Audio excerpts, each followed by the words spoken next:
At 5, the Channel 4 Sports Spotlight shines on an athlete who went beyond the call of duty. Today, Bill Swanbeck takes us to North Garland to honor a young man who had a career game all in one half. ¿De dónde es Roberto?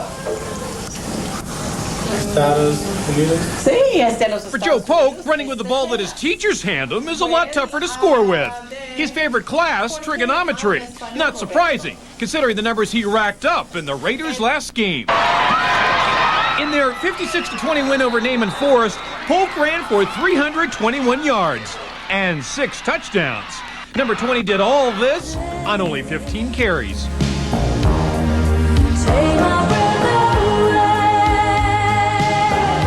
Polk scored from 54 yards out, then 10, 12, 59, 91, and 30. Hello, my name is Joseph Polk, 45 years old, currently living in Yuma, Arizona. I was born in Dallas, Texas, born and raised in Dallas, Texas, spent some time in Seattle, Washington, Oregon, California, kind of migrated back to Texas through, elementary school. I'm the youngest of 4. I have an older brother, 2 sisters. My mom and dad were in an up and down relationship.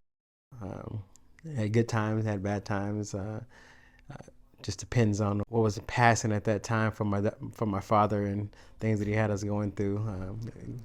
Good men at times, bad men at other times. I remember all my experiences actually as if it was yesterday, and I think the best part about the experiences, it helped me grow as a man, as a father, understanding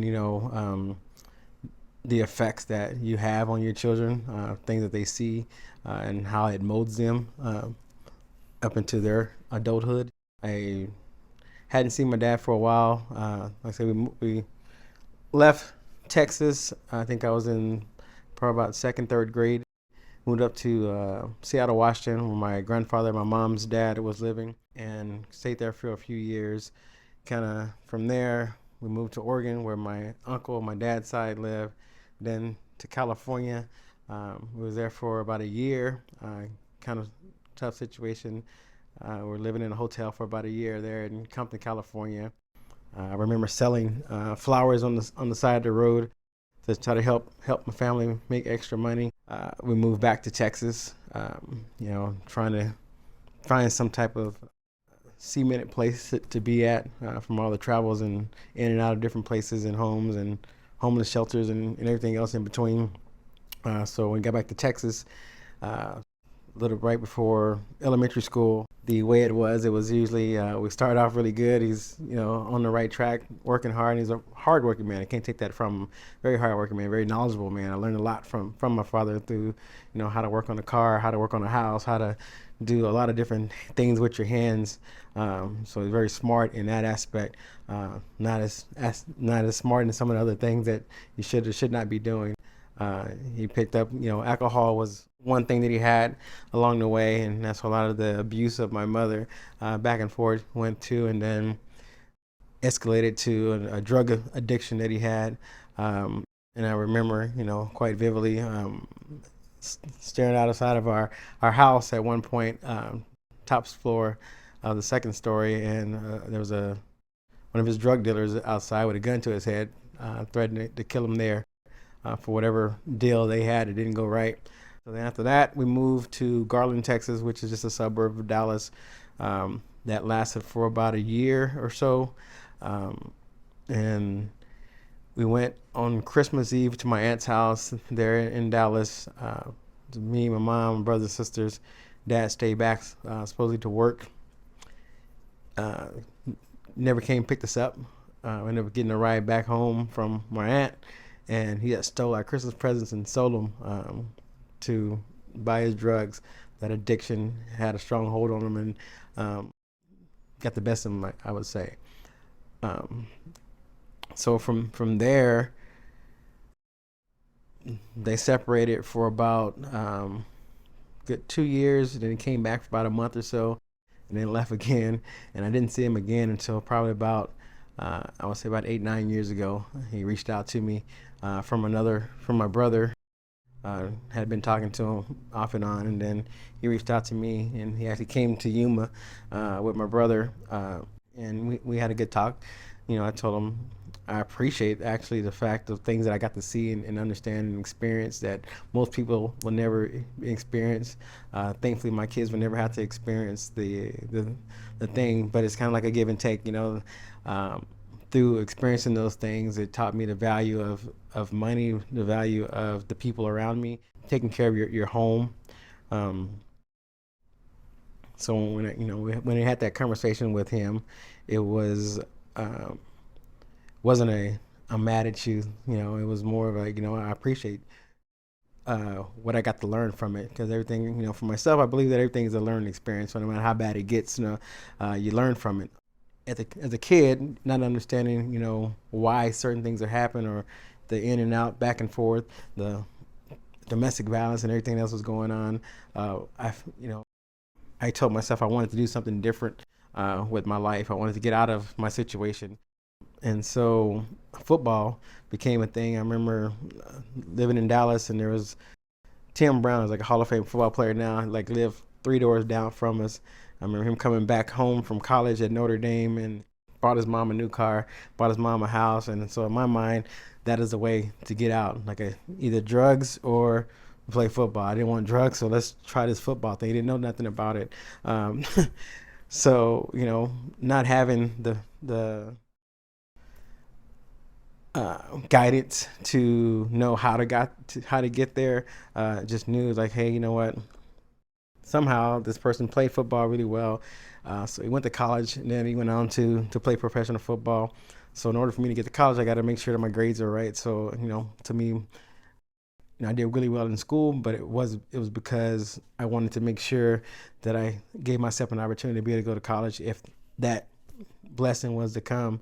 I had many conversations with God, explaining what's going on in my life, why is this happening, what is the path that you want me on to try to fix this? Because as a young kid, I didn't want to see my mom continue to go through this over and back and forth, this tug and pull relationship they had going on, and the effect that it had on all of us, and seeing her work to try to make up for the deficit that wasn't there when he wasn't there. From there, I started playing football, probably middle school. Tried out for the team. Obviously, I didn't know what I was doing, so I wasn't that good. And then I waited till I got to high school, where we're kind of in a transition between homes, living in one place, having to move constantly to another place.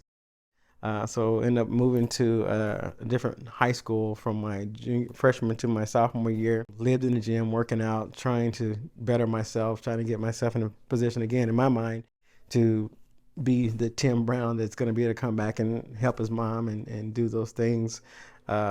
So, we're other friends and would drink and smoke. I've never, not because anything special, just never done it. I never had a taste of alcohol in my life, never smoked, only because I thought those things would hold me back, because I saw how they held other people back. My dad drank and held him back. My mom smoked and held her back. My brothers and sisters doing drinking and whatever, didn't see how that helped their lives. So I got to see I don't want to do it. I don't know, it might be good, but I don't want to try it, because I don't see, from my perspective, how that's gonna help me get out of, set myself up for a better life. So through football, thankfully, because without that we didn't have the money to do it. But through football, I was able to get a scholarship with the University of Texas, El Paso. Got my degree, first person in my family to get the degree, and able to play professional football. I ended up getting hurt, and I remember when I did get hurt, I was thinking to myself, sitting in the hospital, thinking God, we had this plan. We told me He was going to get me to this opportunity, and I interpret that as I was going to get you to the NFL. I was going to get you to be able to play this game, to be able to take care of your mother, to do all the things that are thing.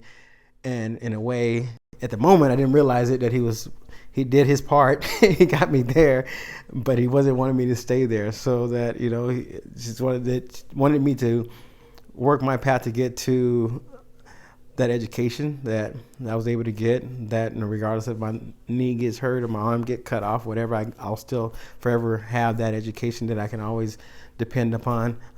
Football was just an avenue to get there for me.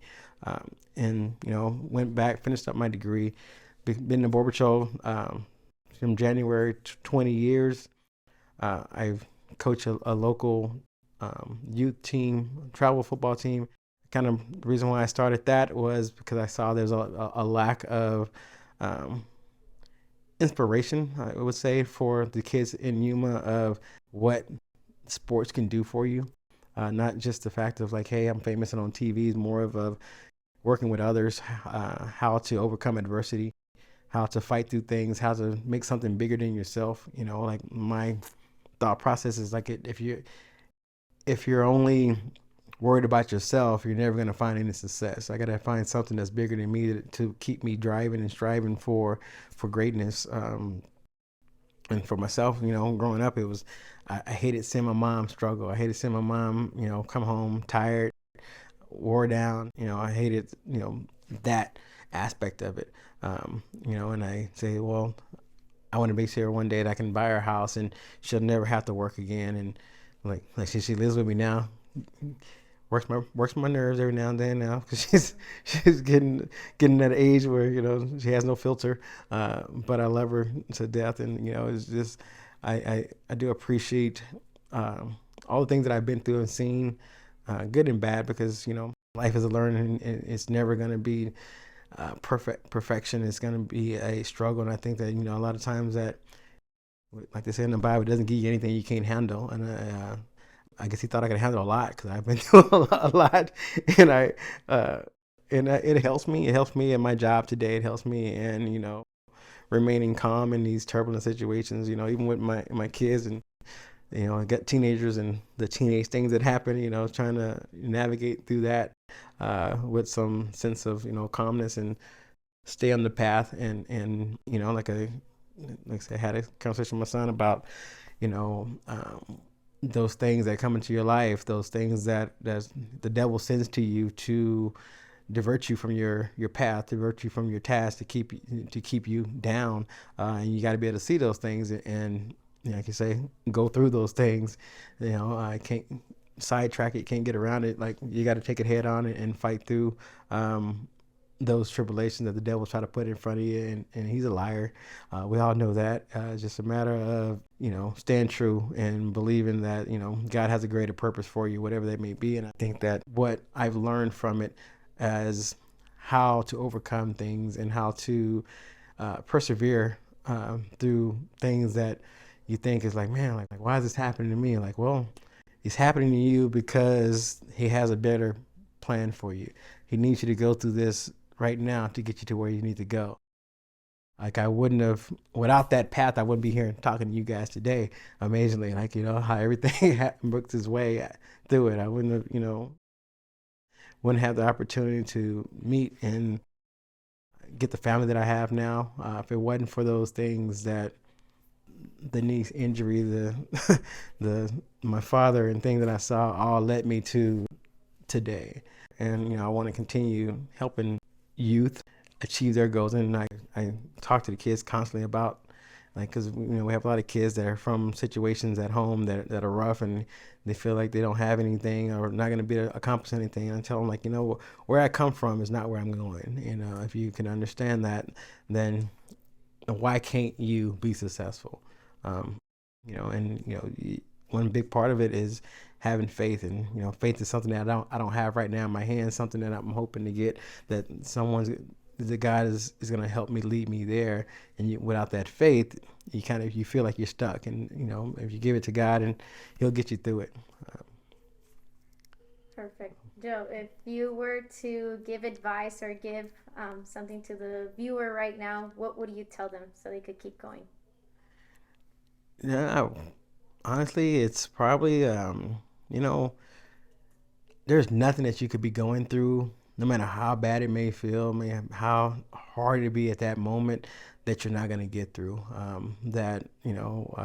From being, like, say, 45 years old, I've seen a lot in my life, from a little kid all the way up to now, and it's never going to be perfect. You're always going to have those tribulations, those things that come into your life.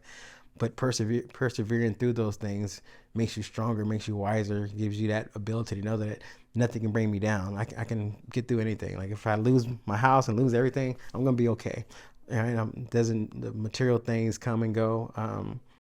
You know, figure out what your goal is, write it down, have a plan to get there, and you know, there's gonna be some time, we got a detour, go around and things like that. But as long as you keep walking step by step each day, you're eventually gonna get there. It may take longer than you plan, anticipated, but as long as you stay on the path, you're definitely gonna get there.